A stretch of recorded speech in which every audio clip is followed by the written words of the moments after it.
We already rolled the die. Let's not cheat. I'm telling you right now, fam, if I wasn't on camera and you weren't watching me, I would have cheated.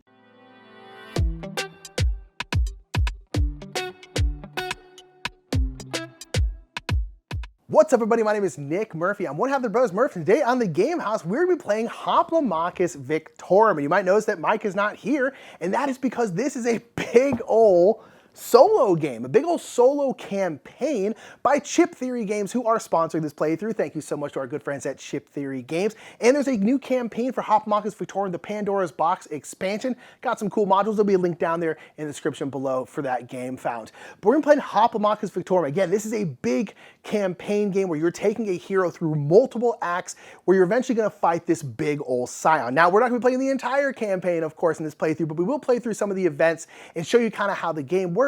And speaking of showing you how the game works, let's get right into an overview of Hoplomachus Victorum.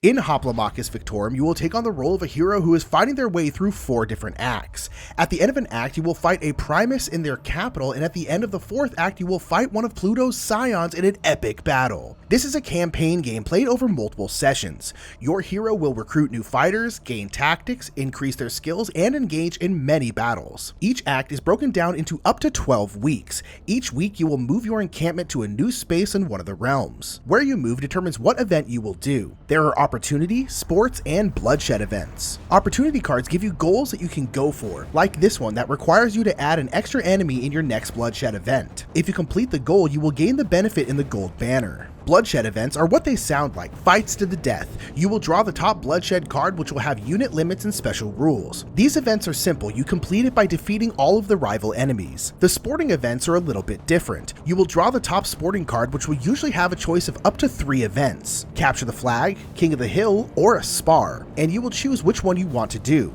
In Capture the Flag, one of your units will have to grab the flag chip and get it back to your deployment zone. In King of the Hill, you will need to hold certain spaces or chips to gain 6 points total. And in a Spar, you will have to defeat all but one of the rival enemies. Bloodshed, opportunity, and sporting events will each give you different rewards, but they all center around you leveling up your hero and your troop. At the end of the act, or before the end if you're feeling particularly strong, you will go to the capital of the region to take on the Primus. This is much like a bloodshed event, but harder due to the Primus hero you will have to defeat as well. At the end of the 4th act, you will need to go to the capital of Vesuvius to take on the Scion. In this battle, you generally only need to defeat the Scion, but they are all incredibly varied and powerful, so you'll need to be as awesome and leveled up as you can by that fight. Despite some of the special rules, the various events and battles follow the same general rules. They'll be in the arena in the region that you're in, like Atlantis or Vesuvius. Each region has special rules that only apply to that region. For example, in Atlantis, there's always the trident. If you go to the space with the trident, you pick it up and you can throw it to cause damage. Or if you're playing King of the Hill, every round you have the trident will give you a point, and you need 6 points to win.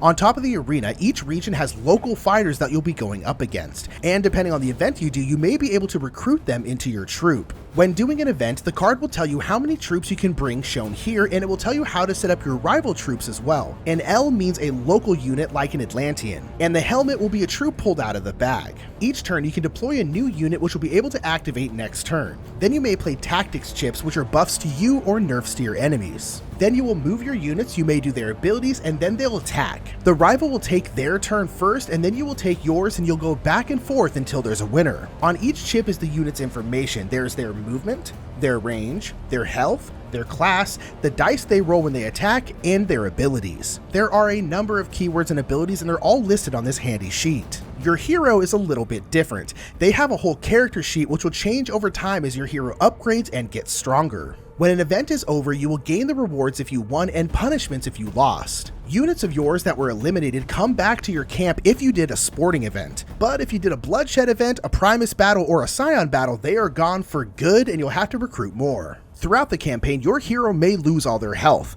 All is well though, as you have blessings shown on your character card. If your hero is brought down to 0 health, you will immediately spend a blessing bringing them back to full health. Though you only have so many, and you want to have as many blessings as you can for the Scion fight, as you'll gain bonuses if you haven't used them. You will continue through your campaign until the end of 4 acts. If you lose the fight against a Primus or the Scion, your campaign is over and you'll have to try again. But if you make it all the way through the 4 acts, you win. It's always weird when Mike's not here. but it's better. Alrighty, so we're gonna play a little, again, Hoplomachus Victorum. So this is a big campaign game, and ultimately finishing the campaign would take multiple sessions, so we are not gonna do that right now. This is just a playthrough.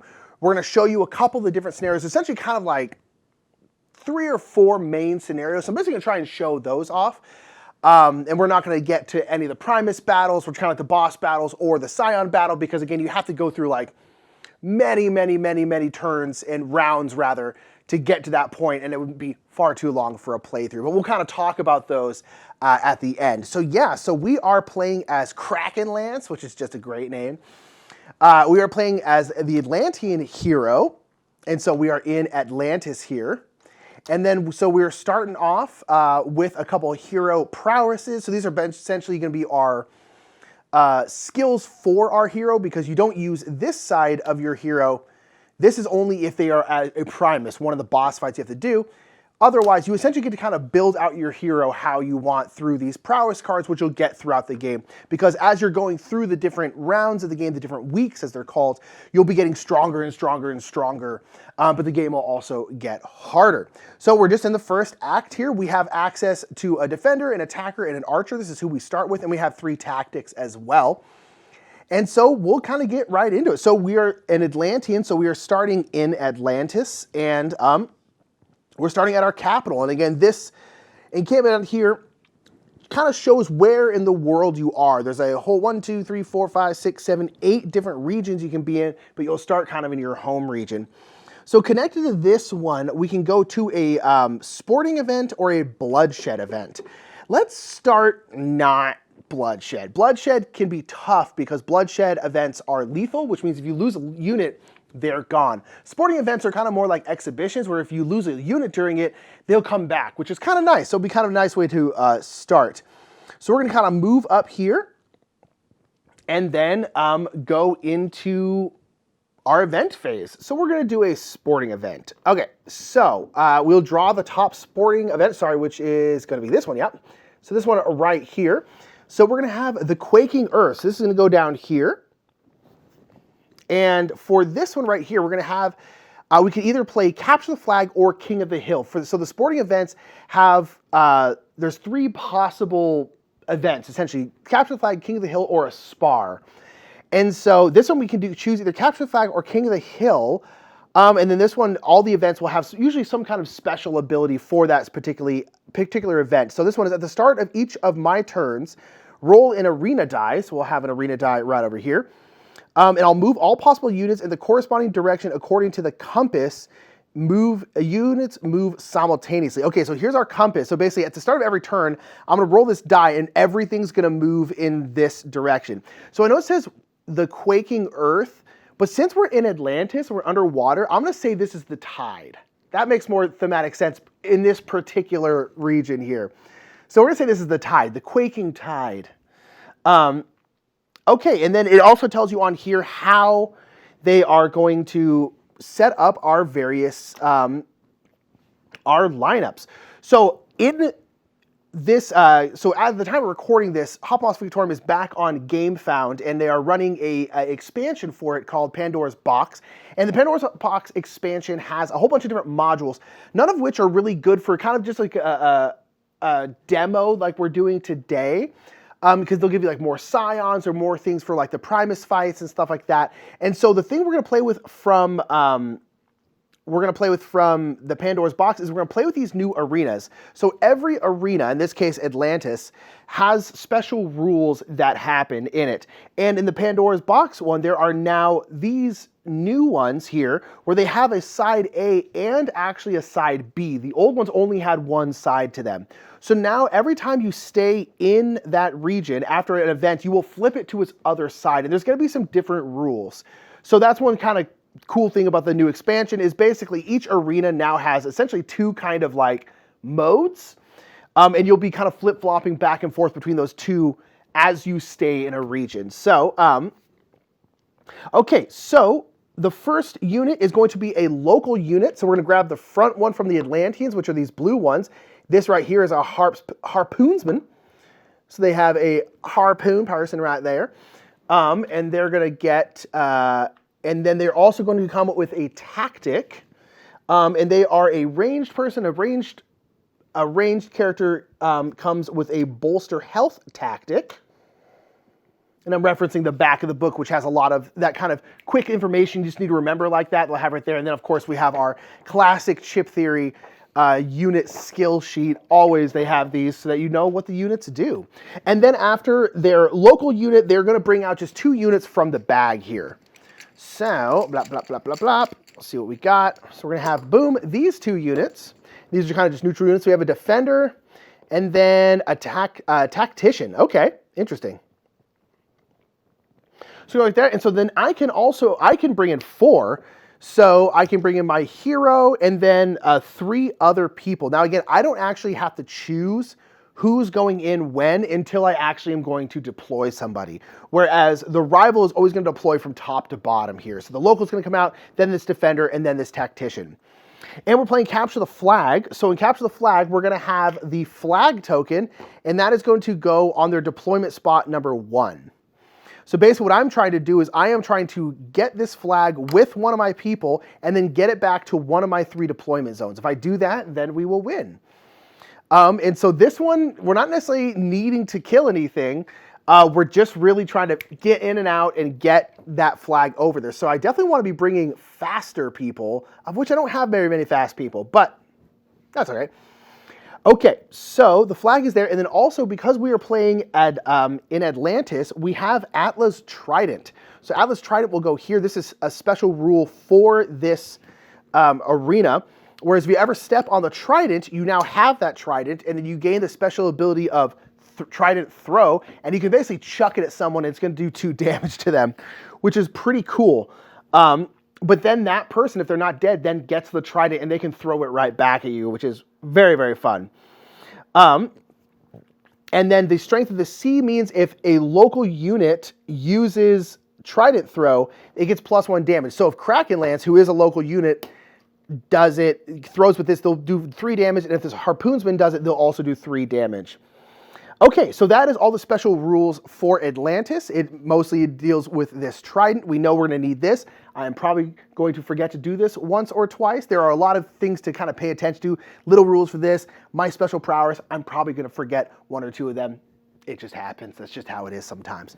So, okay, so we're ready to go. So they are going to go first. And the first thing they're going to do is deploy. So they're going to deploy their Harpoonsman. They're going to get 2 health, because that's what they have. And then they're going to start here. They don't actually capture the flag. They're just trying to get in the way of me capturing the flag. They're not trying to get the flag over to somewhere else. But this is the number 1 spot, so they will still start there.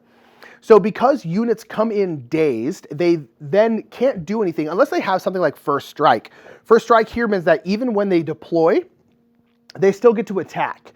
But there's nothing for this Harpoonsman to attack. So they're just basically not going to do anything this first turn, but there's also nothing really to do.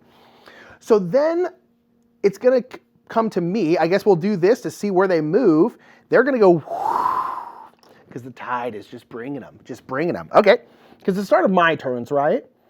Start of each of my turns. Okay, so now I can deploy. So Kraken Lance here, I have my character sheet right here.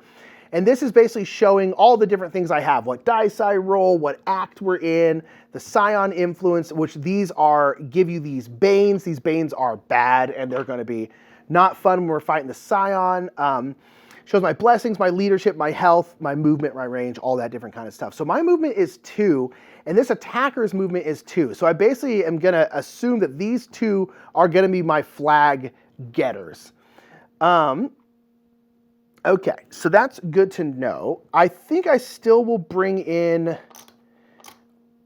I'll bring in Kraken Lance, and I'll bring him up over here. And again, I am dazed, so I'm not going to be able to move. So the abilities that I have are over here on my special prowess cards.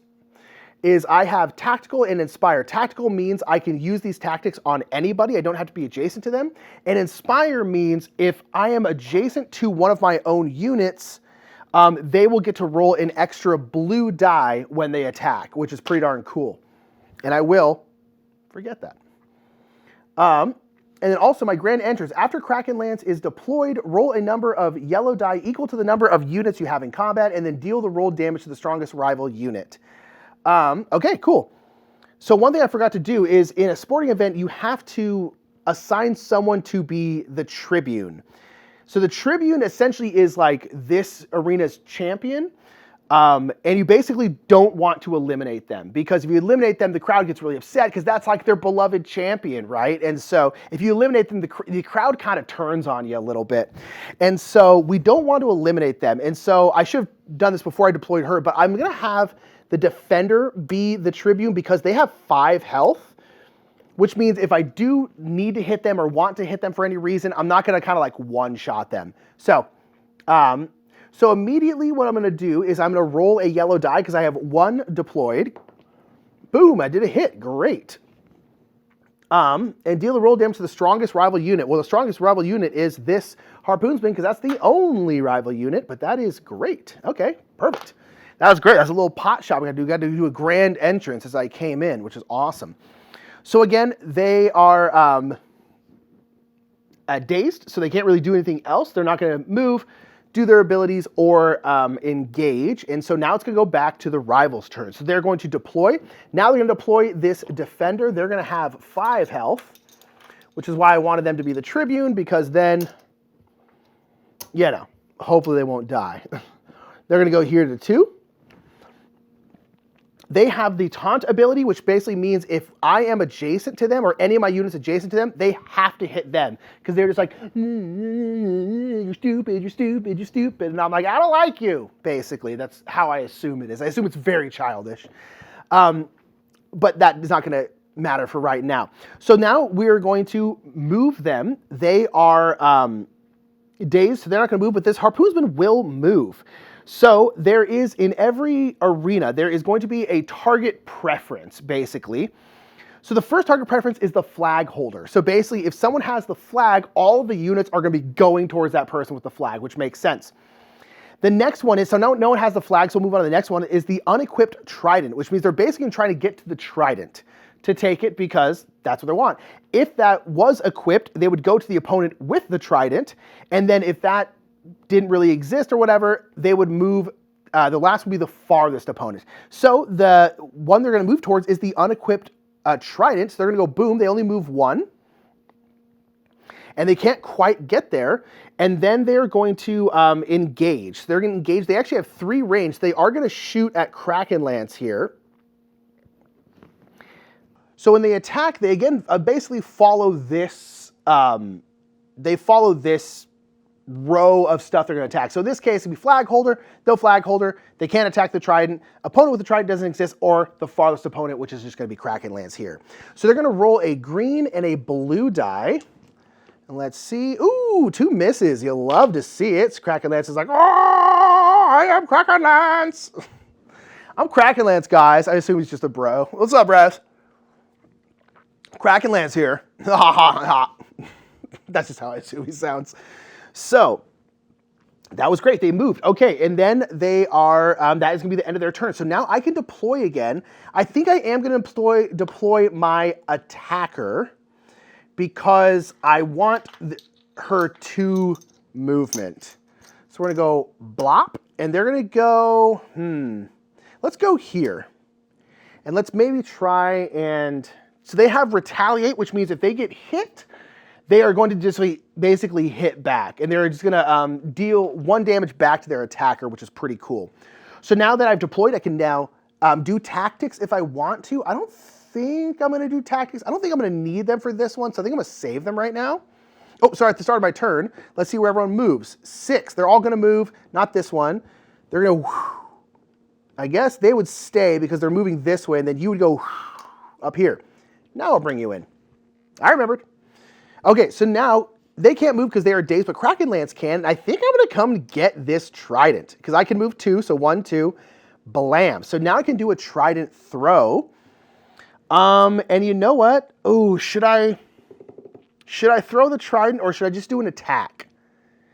Because my thought process is, if I throw the trident, it's going to land, it's going to automatically kill the Harpoonsman, but it's going to land right here, which means that this defender is going to come over here and pick it up, which is fine.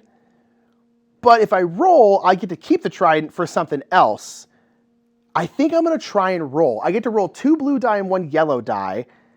Now there's a chance I just miss here. So we'll see about this. But I think it's better to blast. No, I missed all 3, you idiot. Why'd you do it? Oh, why didn't I just throw the dang trident? I missed, of course, which means this harpoon's going to get to hit me now. That was so dumb. I should have just thrown it. I should have just thrown it, Nick. Why did you think that you were going to get to roll dice even remotely effectively?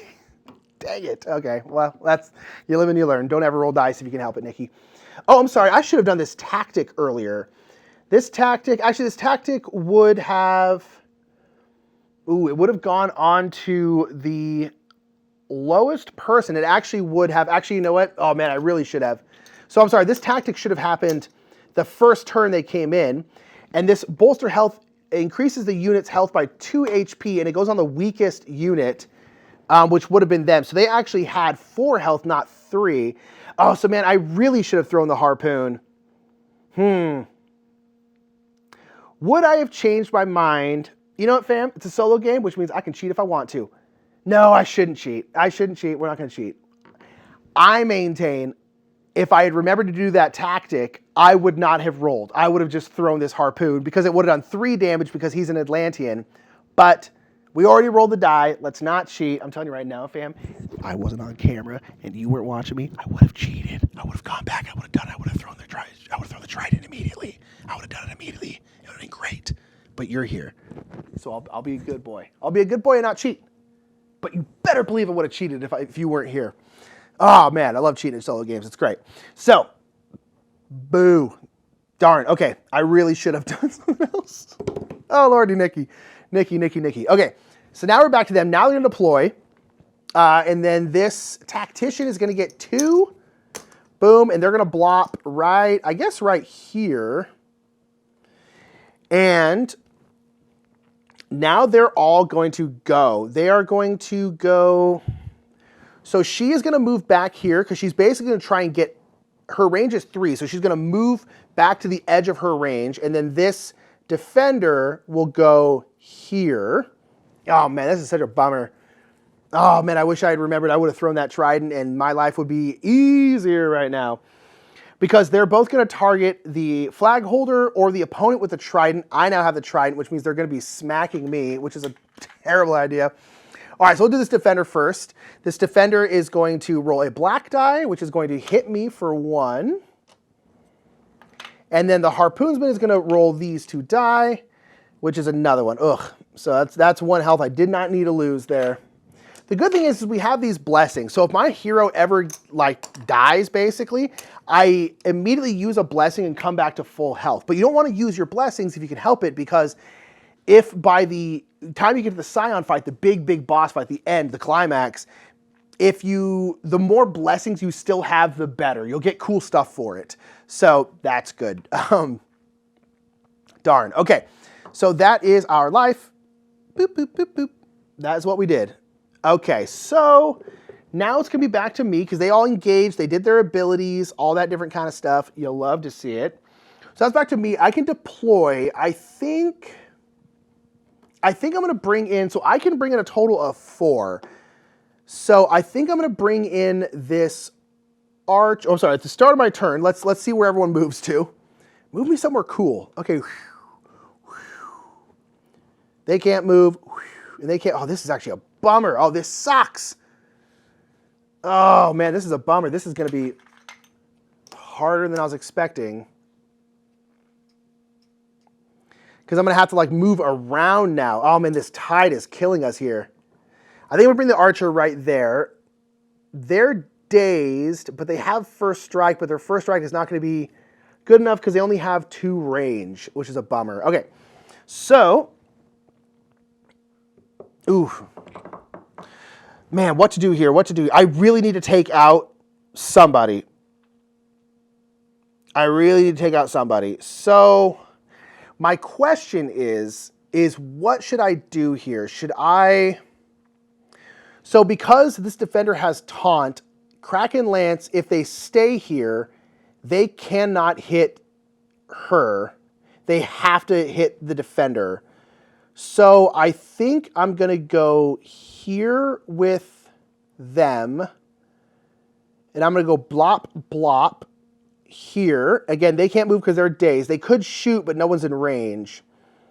And I think now I'm just going to chuck this trident because it does 3 damage, and I can just take out this harpoonsman, which I think I need to do because this area is just getting so clogged up. So I'm going to take that trident and go like, whew, punk, just like that. So that's me 3 because, again, local units get an extra damage. So they're going to go there. Boom. Now the trident does drop here, though, which is too bad because they are going to take it on their next turn. But it is what it is. And now this attacker can attack, but they have to attack them. And I kind of don't really want to attack them because they're our tribune. And we don't want to take out the tribune. So I might just like leave them there because basically if you ever eliminate the tribune, your hero, even if they're not in the fight, your hero immediately goes down to 1 health, which is like super not fun. So we really don't want to hit the tribune, but I really need to take out this tactician. Shoot. I don't think I'm gonna hit the tribune. I think it's just not necessary. Okay, so they are going to skip the deployment phase because they have no one to deploy. They're going to skip the tactics phase because they have no more tactics. They will move straight to the movement. So who do I want to have this harpoon? I guess it doesn't really matter. So we're going to have the tribune come here because I can choose the order they move in. So they're going to take that harpoon. And then this tactician is going to go towards the farthest opponent, which is going to actually be her. So, and they can move 3. So they're going to go 1, 2, 3. Oof. And they are going to roll a red die. Now this red die, I'll go ahead and roll it. This red die has 6 hits on it. Every single side's a hit. So they're just going to automatically take a hit, which is a bummer. But the good thing is now they're next to our attacker and our archer, although our attacker can't hit them because of this taunt. Although I can move away and hit them, but oof, okay. Okay, so they engaged, and then they are going to engage. They are going to hit the farthest opponent, which they can't hit. So they're basically going to hit one of us. I'm going to have them hit this attacker because I don't want, let's see, 1 hit. I don't really want my hero to get hit because my hero, when they come off afterwards, they'll just gain their full health back in the next fight. Your hero doesn't. They stick with whatever damage they have. So I don't really want Kraken Lance to take a ton of damage if I can help it. So yeah. Okay, so now we're back to me and we're back to our deployment phase. And I can bring in my defender, and I guess I kind of might as well, right? Yeah, why not? So I guess we'll just bring in them. This defender is going up. First of all, let's see where it moves to. 1. I guess this doesn't really matter because everyone's kind of just flowing in the same direction.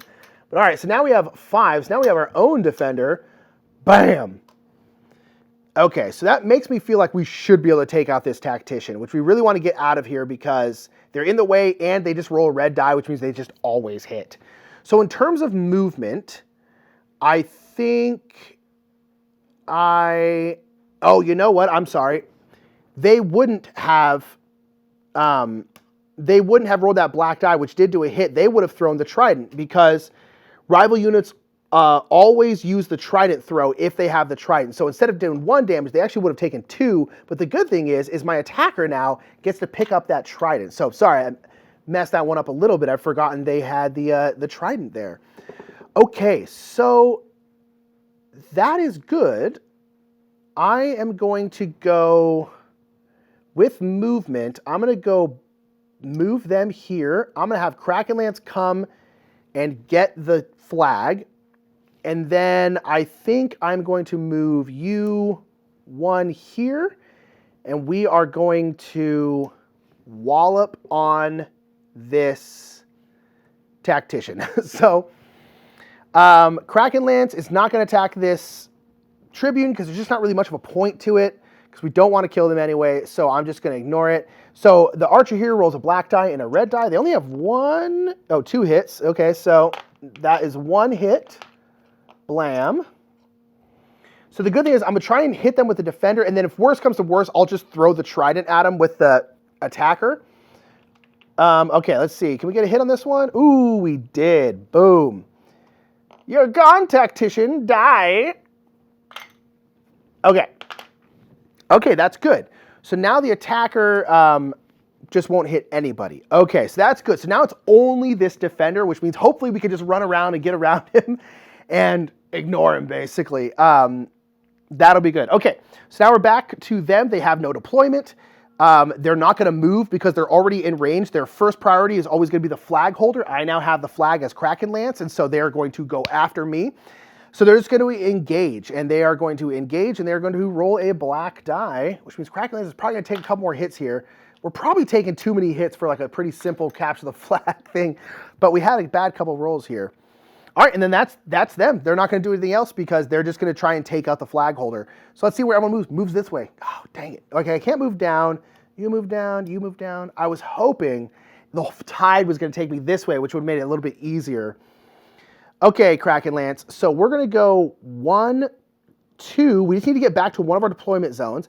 I'm going to go 1, 2.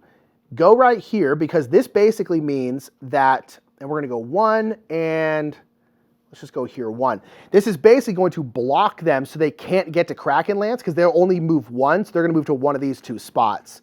So stratagems.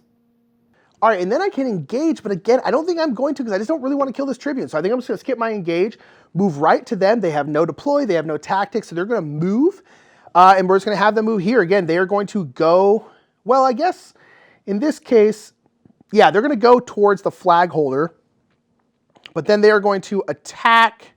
Oh, you know what? No, let's have them move this way because then they have to attack the rival defender here because my defender also has taunt, which means they're going to attack the rival defender and they're going to go boop and they're going to hit them for 1.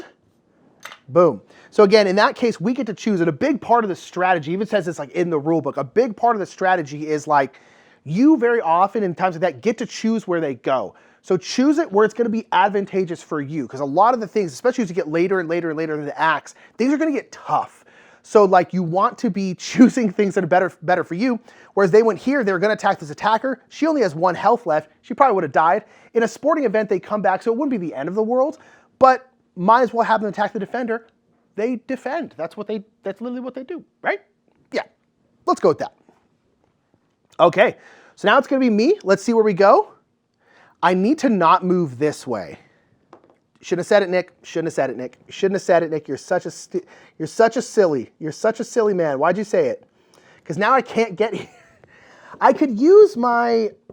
No, I can't use my tactic because I can't use my tactic on an elite. Oh, darn. I have to wait a whole nother turn now.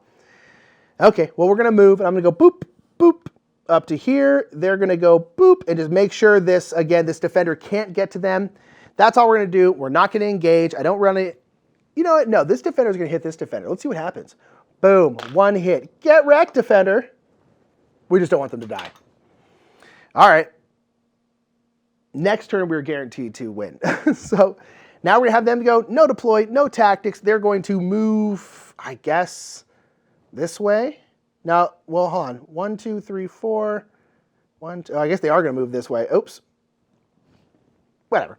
All right, and then they're going to attack the attacker. Boop. Ooh, and they do kill them. Ooh. So this is going to drop. They're going to go over here. They're face down. They'll come back, though. This is not a lethal battle. And there's a trident there now. Oh, my stars. It's not a big deal. Okay. And then my turn. Let's see where we flow to. No matter where we flow to. Oh, my stars. It does matter. I just blocked myself. Not really. I didn't block myself because we can go 1, boom, we're fine. All right, cool. We win. Awesome, awesome, awesome, awesome, awesome. So we're gonna go into the cleanup phase. So that is a capture the flag, just trying to capture the flag. Man, the tide was just moving us in such weird, clumpy ways. It probably ended up taking a little bit longer than, than normal. You love to see it. Okay, so the cleanup phase. So we're gonna mark a week. We just spent a week doing that. And again, we have at the end of the 12th week, we have to make it to one of the Primus's capitals to fight them. And so, yeah, so we'd have to do this. That's kind of your time mechanic. You can go there earlier, but just know if you lose a Primus fight, you lose. You're done with that campaign. So you only want to go there if you're pretty sure you can win. Okay, so we did that. So we're going to collect our reward. So we did a sporting event, which means we're going to collect a sporting reward. So the sporting rewards are one of two things. We can gain a new tactic, which is pretty sweet, or we can recruit a rival unit. So we essentially can recruit another defender, this tactician, or this harpoonsman. I think we're going to take the harpoonsman because they're pretty cool and they're like an Atlantean. They're not like one of these neutral units. So I think we're going to try and do that. I think we're going to go, boom, they're like, I like you, Kraken Lance. You seemed cool. And I'm like, thanks, harpoonsman. Appreciate you. Boom. Oops. Okay, so that is our reward there. All right, and then we'll replace the neutral units back into this bag. So now let's say we recruited one of the other ones, this defender, instead of them. They then go into this bag, which means as the game plays on, you're gonna get more and more of these local units in the bag, which means the bag is essentially gonna get stronger over time, because these neutral units are fine, but they're not really super special. So that's one thing, that's one of the reasons also why I wanted to recruit that harpoonsman, is because I don't really want them to go into the bag if I can help it. So that's pretty awesome. So they all go back into the bag. And then these arena chips are going to go back into the supply. And then our units are going to come back to our camp again. These ones, they lose all their health. They just kind of come back here fully healthy. But Kraken Lance, ours, does not. We only have 3 health. We lost 3 of our health, which was not great, honestly, but that's what it is, you know? Okay, so now that is the end of the week. And so now we go back to the travel phase, which is where we will move our encampment around. Now, since we are still in Atlantis, and we're gonna be in Atlantis for our next one, we're then going to flip this over. So again, this is part of the Pandora's Box expansion. Your regions will have essentially 2 different sides. So now there's still the Trident, but the Trident does something else. So now, when a unit shares a hex with the Trident, they immediately equip it and become the Trident holder. When a unit deals damage to the Trident holder, the damage is ignored, and the damaging unit equips the Trident and becomes the Trident holder. So if you hit someone with the Trident, you don't hurt them anymore, you just take the Trident from them. That's interesting, okay. And then now, the Trident holder has the special skill, Hungry Ocean. So Hungry Ocean, the strongest opposing unit, is displaced to one of their deployment hexes, dropping the flag before doing so if it's the flag holder. So essentially, whoever the strongest unit is, the strongest is the one with the most health. You essentially will put them back onto their deployment zone. So you basically get to like banish them back to the deployment zone. That's interesting because, that's interesting, okay. And then the local units now, when displaced by Hungry Ocean, local units can be displaced to either troops deployment hex closest to the Trident. So they're basically going to try and end up closest to the Trident. That's interesting. The Trident now doesn't do any damage. It basically can just like move people around. That is interesting. Okay, fascinating. So now we're going to move in the travel phase. Now we can either do a Bloodshed event over here or a Bloodshed event over here. I'm going to do this one because I want to go over here and get an opportunity card. Again, these opportunity cards essentially are goals that you can go for, and they give you benefits when you complete them. So we definitely want to be doing that. So let's go this way, and we're going to go over here to this Bloodshed event. This sporting event will just go to the back of their deck right there, and we're going to move on into a Bloodshed event, which is a lethal one. So if we lose anybody in this one, they gone, which is not great. So we're going to have Marksman Trial. So the special rules in this one is that ranged units have +1 range. So if they have the little bow and arrow, which will be like our harpoonsman right here has that bow and arrow, they basically are now going to have +1 range. So her range is 4. That's pretty nuts. We're probably going to have her come in. That's the only special rules. So they're going to bring in a local unit and then a unit from the bag, but they're also going to have 2 tactics, which is interesting. Okay. And then I can bring in my hero and then 2 of my other units. So I have a unit advantage in this bloodshed battle, which is actually quite good. And I'm actually probably going to bring in my harpoonsman and my archer because they have good range. And hopefully I can kind of stay back and just like, bah, bah, bah. We'll see though. Okay, so let's set up their situation here. Okay, so they are going to bring in a local unit, which is now going to be this Atlantean here. Retiarius. Okay, so they have a big old trident. So they're moving a lot. They have 3 movement, 1 range, 3 health. They're a tactician, so they're not ranged. So they're not going to get this extra buff. But they have tactical, which means they can put tactics things on anybody. They don't have to be adjacent to them. And they have hook. So hook is an ability, but will happen during the abilities phase, which happens right before the engage phase. So if anyone has one of these yellow A abilities, they'll do that before they engage, basically. So they have hooks. So the unit chooses a unit exactly 2 hexes away and displaces it by 1 hex so it's adjacent to this unit. So it says, triggers if this movement allows a rival unit to get an attack or special when it otherwise would get neither. Okay, so basically they're going to bring someone right next to them because their range is 1, so they essentially kind of almost have a range 2 in a way, which is interesting. Okay, and then the other one is just going to be a bag. I hope they don't get a ranged unit because then hopefully I can just like pot shop them from the back.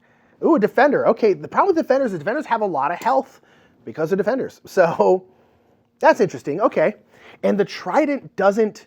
Oh man, I wish that we were on the other side of the Atlantean region rules, because the trident would be useful because you could just like chuck it at somebody.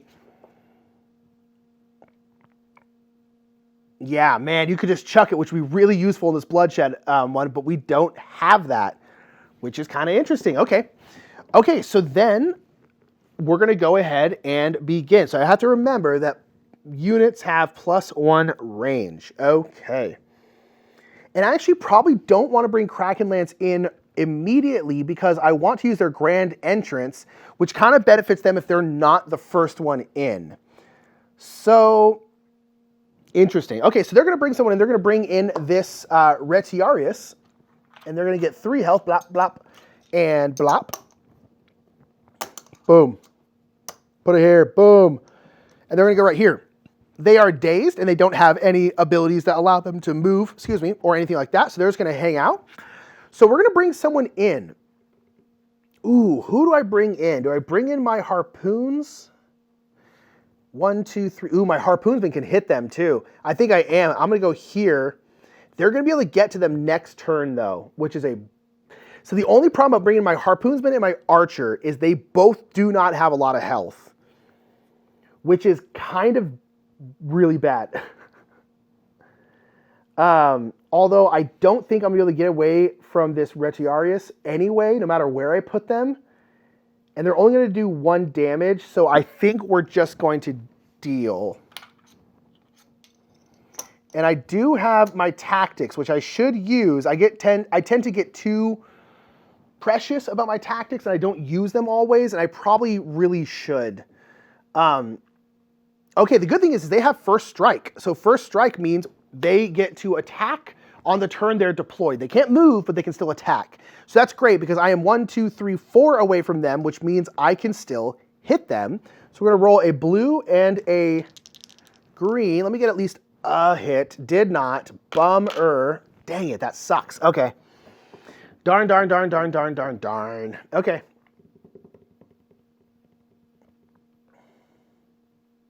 Interesting. Okay. So let us have them go. So now they're going to deploy. Again, they're going to deploy this defender who's going to have 5 health. They don't hit very hard, but man, they got 5 health. So my hope is that we can take out this unit quick, and then we basically can just like constantly soften up this defender and just take them out. I am worried about them though, honestly. So they're going to then move, and they can move 3, and they have hook. So in this situation with Hook, I guess they wouldn't use it because they can reach them anyway. So, and I guess they're also going to get... Ooh, and actually, you know what? I guess they're going to go...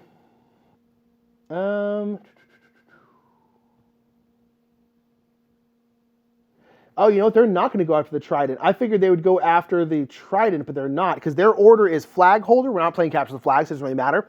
Opposing Trident Holder, Hero, or the strongest opponent. So right now, I guess they're not going to go get it. So they're going to go 1, 2, 3, because they don't prioritize getting the Trident in this one, which is interesting. And they're going to roll a red die. Again, a red die cannot miss. Shocker. Boom. Okay, so now, gosh, now should I bring in my Archer or should I bring in Kraken Lance? Kraken Lance is stronger. Man, I'm not sure here. Let's go. Nah, let's bring my Archer. Let's bring the Archer. So boom, because they also have first strike, which means they're going to get to do stuff, which is great. Let's put them, they're here. I guess we'll put, it doesn't really matter. So we'll put them there because they're going to be able to reach. So now movement-wise, let's move her kind of out of the way a little bit. I guess it doesn't really matter. Well, because they're going to go after the strongest opponent, which is going to be them because they haven't lost any health. So I'm actually going to move you down here. Okay.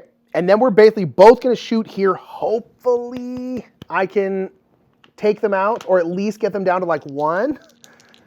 All right. Okay, there's 1. Oh, gosh. Can you hit them for 2? You're going to be yellow and black. Ugh. And this is, again, they have first strike, so they can attack. Do it. Oh, just 1. Dang it. Okay. That's okay, though. That's okay. Because they only do 1 hit, so that's okay. But so close to be able to kill. Because I'm not really worried about this defender, because I think with these 2, we could just stay on the side and go bop, bop, bop, bop. Hit him down, then Kraken Lance will go up there and just punch him right in the face. So I feel pretty good about this regardless. Oh my gosh, I forgot their tactics again. Nicholas, I told you I was going to forget stuff, y'all. Sorry, they should have tactics. So which tactics should they have? They have hamstring. I need to put these tactics out immediately because I am going to constantly forget. Okay, so they should have had hamstring. So that means this unit cannot attack on a turn it uses its movement. And then this would have gone on the slowest ally, which would have been either one. So I'm going to say her, because so instead I will have not moved her. Because they're basically going to be permanently hamstrung, which means they cannot attack on a turn they moved. So we'll say that because I don't really think have moved. So I think that's okay. And then they would have been stunned. Because stun goes to the strongest? Yeah. So they would have been stunned. So actually, they're going to have 1 health back. Sorry about that, everybody. There's a lot of little things to keep track of, and I totally forgot. So now they're not going to be stunned. So the reason why they're able to put these on them is because tactical, basically, they have the tactical ability, which means these tactics can be put on anyone. Normally, any kind of attack that you put on a rival like this, you have to be adjacent to them to do it. But these ones, you don't. So that's why I was able to put them on. Whereas this wasn't heroes, just this defender. They would have to be adjacent to someone to put it on them. Sorry about that. Totally forgot. It ended up not really changing anything. It just gave them an extra health back. I think that makes it right. But, you know, I told you. I was going to mess up some stuff. It happens. Stupid fly. Get out of here. Okay. So now let's get back to them. They don't have anyone to deploy. They don't have any tactics. You're silly, Nick. They did. So now they're going to move. So now they are going to target the strongest opponent, which right now is actually this Archer. So they're going to move up to here. And this defender is also going to target them, and they're going to go blop and just go right here. They can't hit them, which is great. So now this Retiarius is going to go boom, instant hit. Boom. So the good thing is that didn't actually take them out, which is quite good, actually. Because now I can have both of them still shoot at this guy, hopefully be able to kill them. Okay, so that's their abilities. And again, I guess their hook wouldn't really matter because they can just move into position there. And their hook, if their hook was going to put them also within range of like here, I think I would have done it, but it wouldn't. So that's totally fine. So now it's going to be back to me. Now I can deploy, I will deploy Kraken Lance. Boom. So now I have my Grand Entrance ability. Oh, this is actually kind of great. The Grand Entrance ability. So after Kraken Lance is deployed, I roll a number of yellow die equal to the number of units I have in combat and deal the roll damage to the strongest rival unit. So I now have 3 units in combat, Kraken Lance, my Archer, and then my Harpoonsman. So I get to roll these, and it's going to go towards the strongest rival, which is going to be this Defender, which is kind of great, because if I roll any hits, which of course I did not, because I shouldn't roll dice ever, they would have gone to here. That obviously didn't happen because I rolled dice like an absolute butt. Okay, so Kraken Lance is dazed, so I can't move or attack, but I do have my Inspire ability. My Inspire ability is any ally units that are adjacent to me get to roll an extra blue die, which is kind of great because now I get to roll a blue die with both of these people. I am going to move you here because I kind of want you far away. I can't move and attack with this Harpoonsman, so I think I'm not going to move because I want to be able to attack because this stays here until the end of the round. So I'm going to shoot my Archer first. They're going to roll a blue, a black and yellow, and now a blue because of my Inspire. Oh, I don't want to move them then because actually if I move, they don't get Inspire. So I'm going to stay right there, and we're all just going to shoot at this. Give me 2. Ooh, 2. Let's go. That is a dead Atlantean. Boom. Awesome. Okay, that's great. The reason why I wanted to go with them first because I was like, well, if they hit and kill them, I can now shoot with my Harpoonsman over here. Whereas if I missed, I could then shoot them with their Harpoonsman, which is great. So, the only problem is this Defender is going to take them out next turn, which is too darn bad, but that's okay. All right, so now they're going to shoot. They're going to shoot with a green, and let's put it on the bottom. I can't remember that. A green and now 2 blue, and they have 4 range because we have +1 range in this event. So 1, 2, 3. They're already in range even without the +1. Give me 3. 1.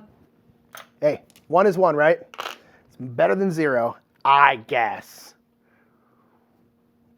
It's a little bit of a bummer because I'm going to lose her. Well, it's not a guarantee. I will most likely lose her, which is a bit of a bummer because I don't want to. Okay, so now it's back to them. No tactics, no deployment. They're going to move. Now, again, they're going to go after the, technically a hero, but they can't actually reach my hero. So they will instead go to the strongest opponent. And it's essentially going to be the strongest opponent that they can breach. In this case, this is the strongest opponent they can reach.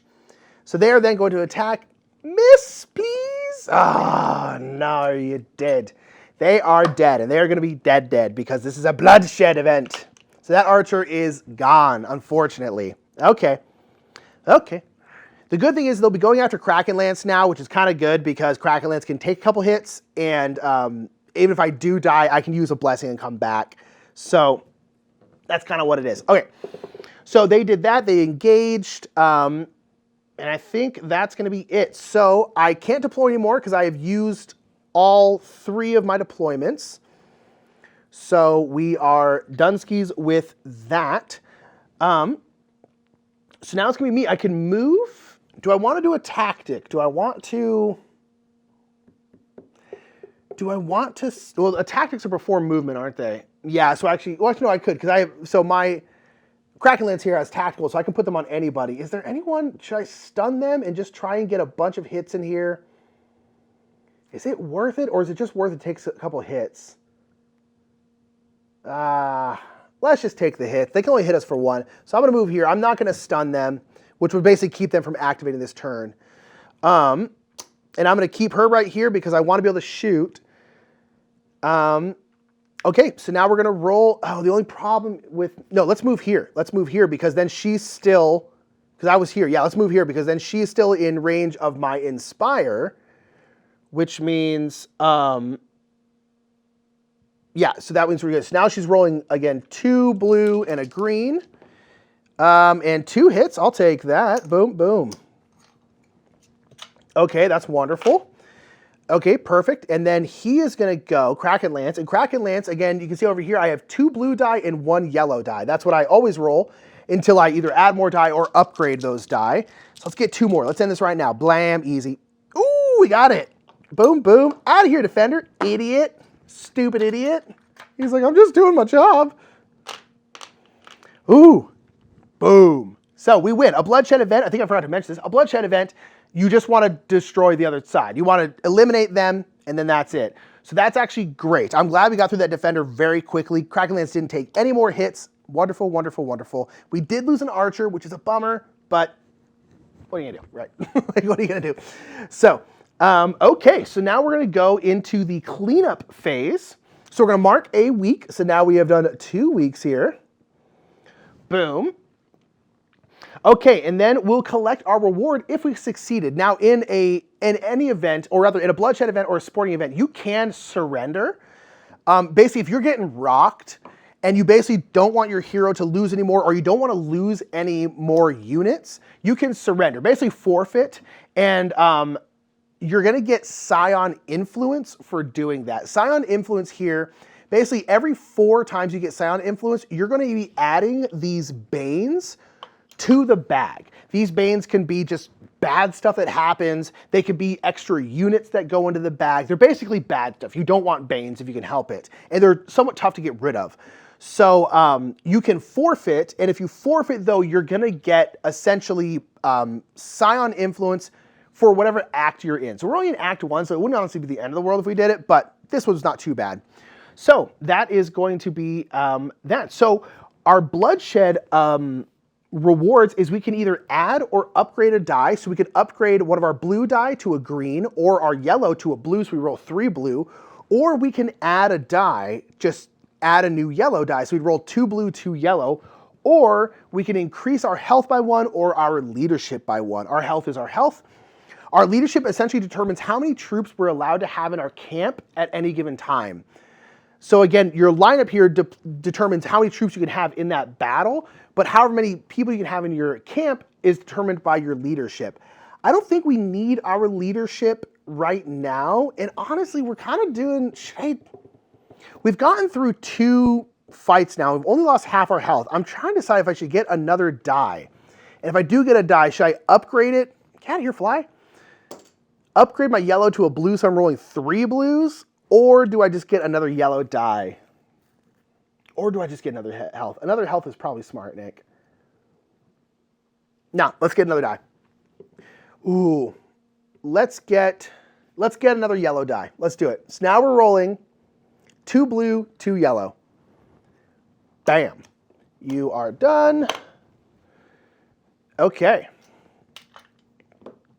So we lost this archer. And they're going to be good. Place rival. Sorry, so we did our thing. We're going to return arena chips and tactics to the supply. So these will go back. So I was just double checking to make sure I put my defeated archer back into the bag, which we do.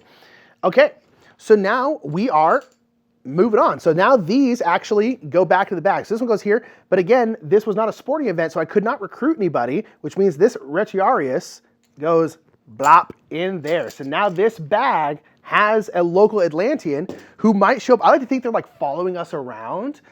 So if we're over in the Amazons, they might pop up and be like, it's me, Retiarius. Hey guys. Okay, so now we can move our encampment again. This is done, Lego. So now we can move our encampment again. So I think we're gonna move over here. And we're gonna come over here to New Argonauts, see a new thing, but we can basically here is get an opportunity card. So we can get an opportunity event. So an opportunity event is gonna be, you draw 2 cards here, and you basically are gonna choose one. These are gonna be goals for a future event. So this one, Reckless here, is add a bag unit to the end of the rival lineup in a Bloodshed event and then win the event. So that basically means like however many units they have, you're going to add an extra one to that lineup, which means you're going to have to defeat another person, which is doable depending on how many they start off with. Okay, and we also have Pacifist. So win a sporting event without defeating any rival units. Oh, that's interesting. Because you don't have to defeat rival units in a sporting event, especially in a King of the Hill in a Capture the Flag event. Interesting. Let's try that. That seems interesting. Not killing anything? Ooh, that's tough. And then this, the reward for this will give me a Hero Prowess, which again is one of these right here. Okay. Okay, so now we're gonna move. So that's actually a week. We spent a week getting that opportunity there. We were talking to the local folk and stuff. And now we can, back to the start of the phase, we can move again. So now we can move either down here into Pluto's Refugees to a sporting event, or we can go over here to New Argonauts to a Bloodshed event or a sporting event. I kind of want to do a sporting event because I want to get this Pacifist done. Do I want to go to New Argonauts or Pluto's Refugees? Ooh, New Argonauts is interesting because it's kind of like the gladiatorial arena, and Pluto's Refugees has like extra beasts, which means, okay, if we're trying to do this, let's go to New Argonauts because Pluto's Refugees has extra beasts in the, is it on the other side of this? Let me see if I can find it real quick. So basically, here it is. So this is the Pluto's Refugees map. So these spots are going to be extra beasts. There's going to be like, where are they? They're like these guys. And they can get loose and then attack you. So if we're not trying to kill anything, if we have other stuff, other units, and these two for a Pacifist one, that seems kind of tough. So let's not go to Pluto's Refugees. Let's go to New Argonauts, which is actually this map right here. Perfect. We're going to bop right over here to New Argonauts in this map. Interesting. So we're going to have to switch out this for the New Argonauts. Boom, and we are on, oh, this is side B. Let's go to side A instead. Okay, so, interesting. So we're gonna do a sporting event, and the sporting event is going to be, ooh, it's gonna be a Capture the Flag, which we didn't do before. And this is Trickster's Incline. So when accepted, you may discard any number of tactics from your camp to begin the event with the same number of King of the Hill points. Ooh.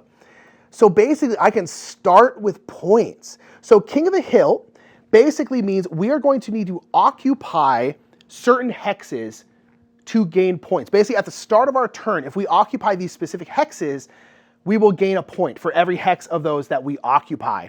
So, and that changes from arena to arena. So you can see on the trident here at Atlantia, it has that King of the Hill symbol. You get points from possessing the trident in Atlantia. In this one, though, these weapons racks, you can see the same King of the Hill symbol. These weapons racks here are the, oh, that's so interesting. The weapons racks here are the King of the Hill things, King of the Hill hexes that you want to be on. That is interesting. Hold on one sec, let me check something. Fascinating. Okay, so this is interesting though because there are these three, which you're like, oh, that's easy. Just put a unit here, unit here, unit here. Wait 2 turns, you're done. It's not gonna be that easy because New Argonauts has a lot of crazy rules. So this is like your typical like gladiator arena, right? So there are these weapon stores, which, boom, have weapons on them, which is bonkers. So you can basically, if you go here, that unit now just has this weapon, which is cool. Although we're probably not gonna be using that because we're probably just gonna be getting hit a bunch. Oh, this is so interesting. Yeah, we're gonna be getting hit a bunch. Okay. But this one also has a couple different rules, and these rules are shackled. So this is like that scene in Gladiator where they're in the arena and 2 people are handcuffed to each other.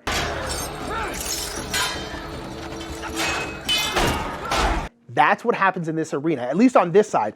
On this side, it's actually different. It's not the same. But you are shackled, which means your units have to stay adjacent to each other the whole time because they are literally connected. And that is true for your rival as well. So the problem is we're not going to be able to be on multiple of these at the same time because also one of the rules is you can only have 2 troops at any given time. So we're only ever going to be able to have one of these done, which is interesting. So speaking of that, because of this, the Trickster's Incline, we can start the game with a point or two, because that means we essentially are going to have to stand on these for like 6 turns, which is possible, but we're just gonna be getting hit over and over and over again because we're trying to not kill anybody. So I think I am gonna do this. I think I'm gonna get rid of at least a tactic to give myself a little bit of a head start. Which tactic do I think would be great? Let's get rid of Adrenaline. This essentially gives a friendly unit +1 movement, which I don't think I'm gonna need right now. So that's gonna be 1 King of the Hill point. We'll use this blue die right here to track our King of the Hill points. So boom, 1. Do I wanna get rid of another one? Is it worth it? This is gonna be a close combat area. You know what, let's get rid of Hamstring. Oh, this is probably a bad idea. I don't know if getting rid of 2 taxes is smart or not. Let's keep Stun just in case we need it. But now we only need to be there for 4 turns. Yeah, it's gonna be a little hairy. Okay, so with the Shackled ability too, you're always gonna deploy 2 units because they have to come out together. So let's go ahead and get their lineup going. So they're gonna have a local unit, which in this case is going to be a Sequitur. Has 4 health, 1 movement, 1 range, and the Taunt ability and the Absorb ability. Absorb ability sucks because basically no matter how hard you hit them, you only ever hit them for 1. You can hit them for 15, you're only hitting them for 1. But I guess in this one, that's kind of actually a good thing because if for some reason they get hit by something, they're only ever taking 1, which is kind of actually great. So they're also gonna get 2 tactics. Let's get their other units first. So they're gonna get, there's gonna be 2 bag ones. Don't beat Atlantean. Okay, thank gosh. I'm glad that Atlantean didn't come through. So boom, an archer and then a tactician. Okay. And they're gonna get 2 tactics. So the tactics they're gonna get is stun, because that is what these defenders have. And then, what is it? Bolster health is gonna be next because that's what the archers, or the ranged ones get. Okay, so Nick, we're gonna remember to put those out, baby. We're gonna remember to put those out. Okay, so, oh man, this is so interesting. It's gonna be interesting to sit here and just get, I think I'm gonna end up using a blessing. Tough. Okay, so now we're gonna go to the deployment phase. So they're going to deploy. So they're gonna deploy these 2 right off the bat. Blam, blam, because you deploy 2 in this one. You're gonna get 4 for the Sequitur right here. Blam. And then 2 for this archer, which we cannot hit. This is tough. The good thing is none of them roll a ton of dice, so maybe we can stick around here for a bit. Okay, so they're gonna come in, they're dazed. The archer has first strike, but they have nothing to strike, so it doesn't really matter. So now we're coming in, and we're gonna go bam, Kraken Lance, and then we're gonna bring in our defender, because we basically want someone with a lot of health. And we can bring in 3 units just like them. So if one of them dies, or rather if the defender goes out, we can bring in someone else, probably our attacker, just because they have 3. Okay, we are also dazed, so we're not gonna be able to go. Now they're gonna go. They are going to go after the flag holder. We're not playing capture the flag, so that one doesn't matter. They're gonna go after the deadliest opponent. So deadliest is not strongest. Strongest is whoever has the most health. Deadliest is whoever rolls the most dice. Doesn't matter the level of those dice, it's just the amount. Kraken Lance rolls 4 dice, the defender rolls 1. So they're gonna go after Kraken Lance. They all each only move 1, so they're gonna go boom. Sorry, real quick, tactics, Nick, tactics. They are gonna get stunned, so they're not gonna do stun, because stun, they would have to put on someone they're adjacent to, and neither of these people are tactical. The tactician is tactical, but they're not in right now. So if you can't place this one, you will then go to this one to see if you can place this one. This one we can, because this is going to bolster health. The weakest unit is going to gain 2 health, which means this archer is going to gain 2 health, which kind of doesn't really matter in this one because we're not trying to kill anybody. Otherwise, that would suck. But it's actually not that big a deal. So that's actually pretty great. So now they're both going to go boop, and they're basically just going to move this way because they are going to move towards Kraken Lance. So, ooh, man. My question is actually, should I have deployed them like this? Would it matter? I don't think it's going to matter. Nope. So we're just going to go like this. Okay, so it's back to me. I cannot deploy, even though I have another person to deploy, because you can only ever have 2 units on this map. So now we're going to not use a tactic. And we're not going to use a tactic. We can move. So Kraken Lance can move 2, but the defender can only move 1, which means I actually can't. I would like to get to here so we can start getting those points, but I can't because Kraken Lance has to stay adjacent to his defender, which is kind of a bummer. And then we're also not going to engage. So yeah, that's kind of a bummer, but that is what it is, right? Okay. So now we're back to them. They're going to try to do tactics. Again, they cannot place this tactic, so they're going to ignore that, and they're not going to deploy, so they're going to move again. They're basically going to move right here. So now this Sequitur now has this die.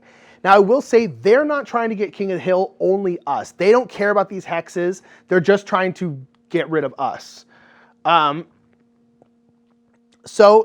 This archer can hit, and they are going to go after the deadliest opponent, which is going to be Kraken Lance, which they can reach me. So we're going to go boom, 1 hit. Okay, yeah, we're definitely going to end up having to use our blessing, but that's okay. That's okay. So they can't go because they're not adjacent to anybody. They only have 1 range. Okay, so now it's going to be back to us. We're not going to do tactics. We're not going to deploy. So we're just going to go blop. I guess we'll have this one. It probably won't really matter, but we got it. Okay. So now we are on a hex for King of the Hill, which means we need to basically just stand here for a while. We need to stand here for a while. Yeah, we really need we need people to not die, but I don't know if that's going to happen. Okay, so that's going to be it. I'm not going to engage because I don't want to hit and I don't want to hit anybody. So... oh, man, I wish it could be on 2 hexes. Yeah, it's going to be tough here. We're just going to kind of stand here and get hit a bunch. It's going to be wild. Okay, so now it's back to them. They can't use tactics yet, but they will move, and we're going to have them move essentially like this because they want to get close, but the archer can hit them from here, so they're fine. Oh, no, the archer can't, so the archer's going to swing this way because now they can attack Kraken Lance. So this Sequitur is going to hit the defender, and they get to roll this yellow die. Ooh, that is 1. Okay, that's better than 2. I'll take that. And then this archer is going to attack Kraken Lance, and hit for 2. Okay, so I'm going to have to use one of my blessings. So Kraken Lance is dead. So we're going to have to use our blessing. The blessings can only be used in combat, and you essentially can use it to regain your health. Boom. Or essentially add a bagged unit to your lineup. That's not going to help us in this one, so we're going to use it to essentially heal. The good thing about this is, this tactician I don't think is ever going to come into play, which is kind of nice, actually. Okay, so that's a bummer, and then now I think we're going to be literally stuck here until the defender dies or I win. Bummer. Okay. Ooh, this is going to be a tough one. I really hope we don't end up having to use a second blessing. That would be bad. That would be a bad idea. Okay, so now it's back to me. So the first thing you do, we haven't had to do this yet, is score points for King of the Hill. It's the first thing you do on any given turn, but it only matters if you're playing a King of the Hill game. So we are at 3. Ooh, we're at 3. That is not horrendous. I'm kind of glad, especially now looking at how tough this is going to be with this pacifist opportunity. I am glad we got rid of those 2 tactics. Okay, so now a tactic, should we stun somebody? I do actually, should I get rid of all my tactics? Is this a dumb idea? Probably. My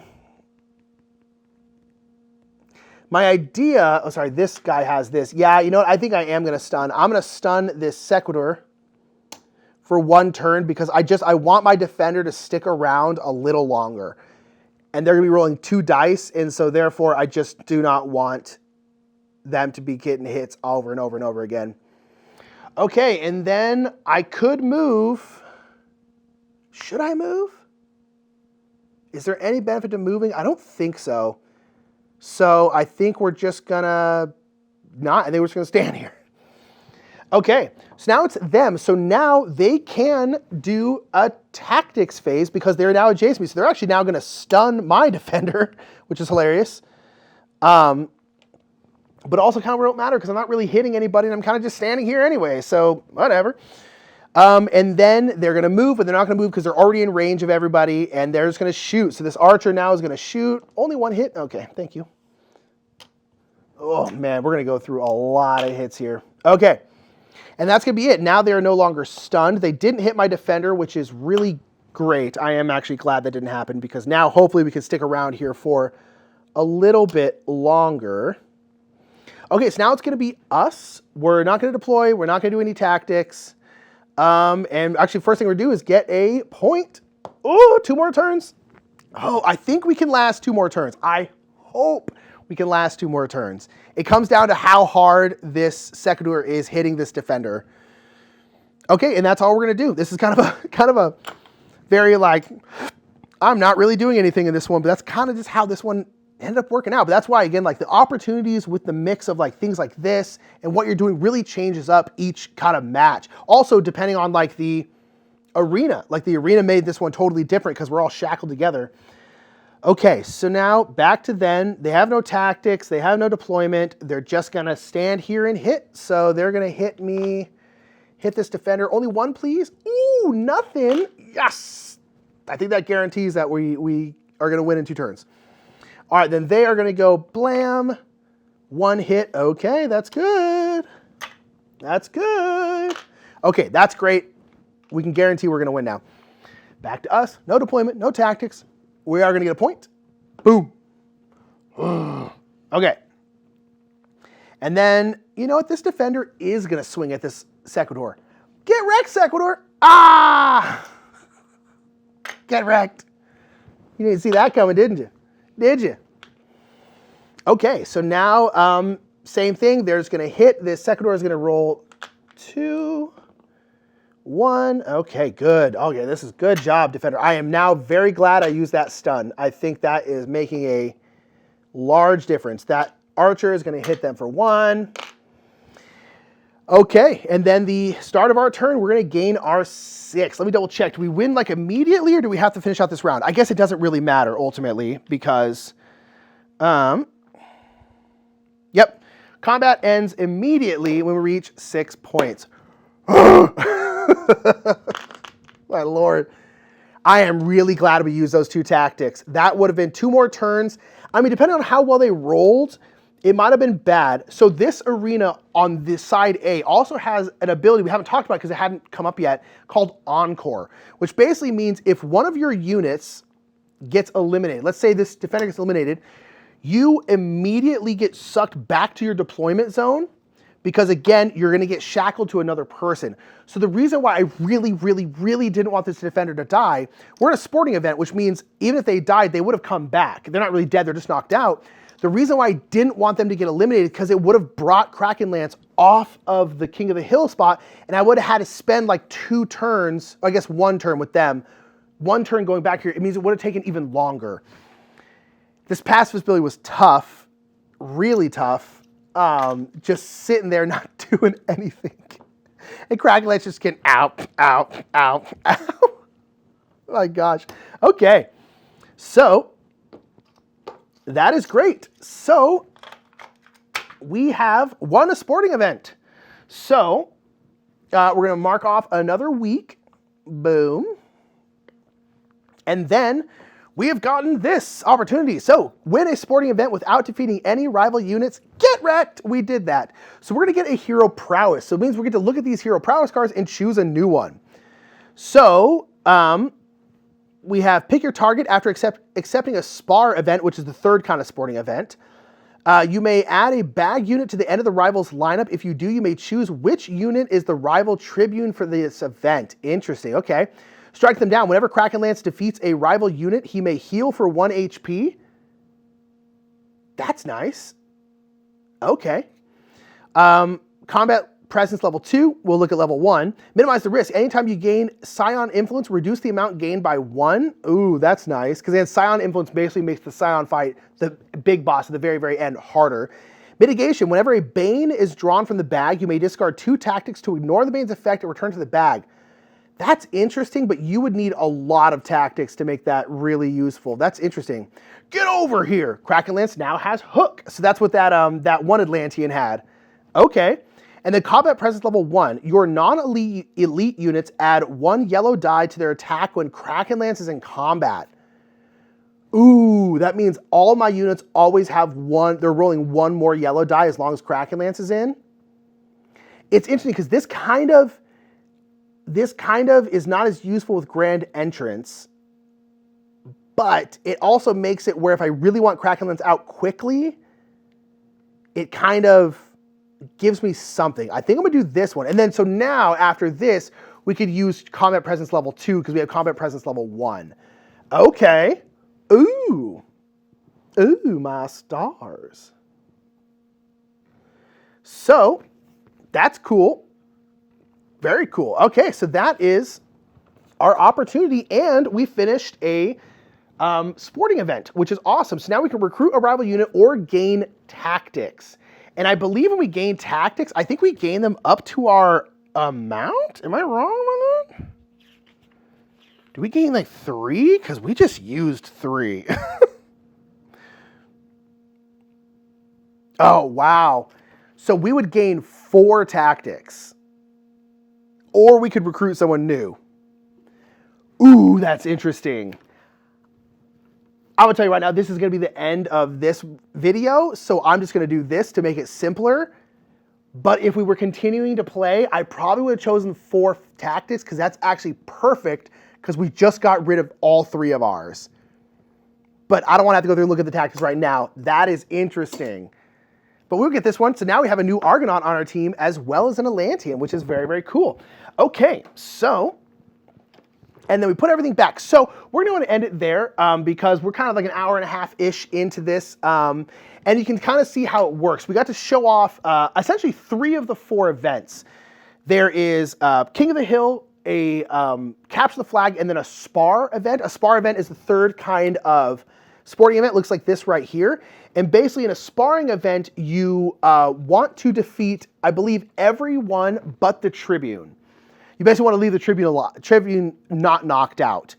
And so that was what that thing where you get to choose the Tribune. You don't get to choose the Tribune. Oh, I didn't have the Tribune in this one. It didn't matter in the end because we weren't attacking anybody. But so we didn't get to see that one, but it kind of works the same as a Bloodshed, except for you're trying to not kill one specific person. Bloodshed events, you saw, you just are eliminating the other team. That's what you're doing. And again, those can kind of change pretty drastically depending on what the event actually is. And then then a Primus event. So at the end of each act, you have to go to a Primus's capital and fight the Primus. So the Primuses are up here on our cool little holder here. So these are the 3 Primuses. So this is like the new Argonauts Primus, this is the Kunlun Primus, and this is the Parthians Primus. So basically, let's say at the end of this first act, we would have to go to the capital, which in this case is always this kind of unique building. In this case, it looks like the Colosseum.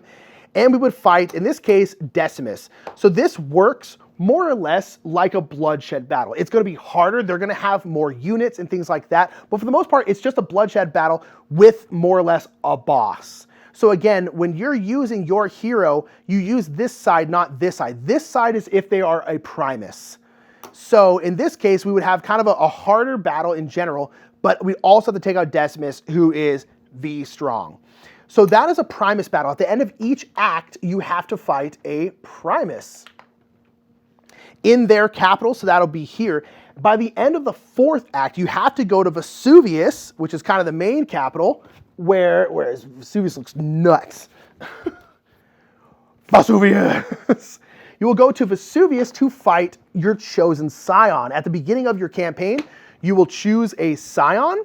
In this case, we have Tauti. Sorry if I'm pronouncing that wrong.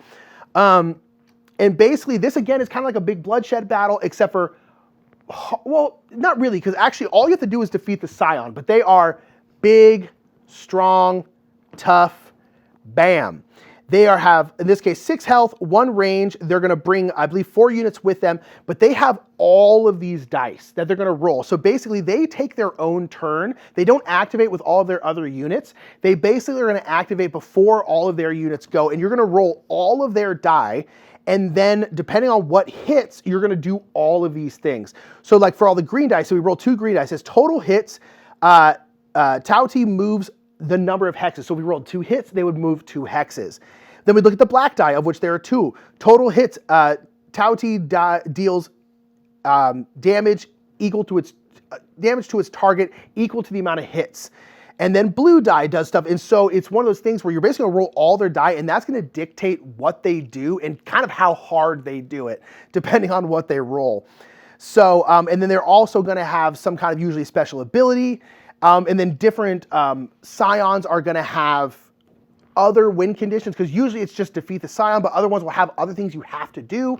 So again, that's at the end of the 4th act. You have to come to Vesuvius and fight the scion. If you ever lose a Primus battle or the scion battle, your campaign is over. So you really only want to go there when you're ready. But you can see, as you're going through these events, you are leveling up. You're getting new units, you're getting new cards, you're upgrading your dice, you're getting more health, more leadership, all these different kinds of things, trying to level yourself up. But the game is also going to get harder. As the acts go on, things get harder and harder and harder. And yeah, so that is a quick look at Hoplomachus Victorum. Again, we only played 3 things, but you kind of got to see a decent amount of the events. You got to see an opportunity card, things like that. So that's it. So, and again, next time, maybe you'll choose the Parthian to be your hero and go do Parthian stuff. I don't know. So that was, boom, Hoplomachus Victorum, the big boy. Yeah, it went actually pretty well. We had some weird stuff where that tide, those earthquakes, and that first one was just moving us around, made that capture the flag take a little longer than it probably would have. And then that last one was so weird where we were just standing there, dish, dish, dish, just getting hit over and over and over again. We're like, ow, this sucks, ow, this sucks, ow, this sucks. As we're just sitting there getting hit. But that's one thing I enjoy about it, is I like the way the opportunity cards and then the specific events change things up quite a bit. And it's very cool. So again, make sure to check out the campaign for Hoplomachus Victorum, the Pandora's Box expansion. There's a game found link down in the description below. And a big shout out to Chip Theory Games for sponsoring this playthrough. And that is Hoplomachus Victorum. I'm gonna get out of here. You have a good day.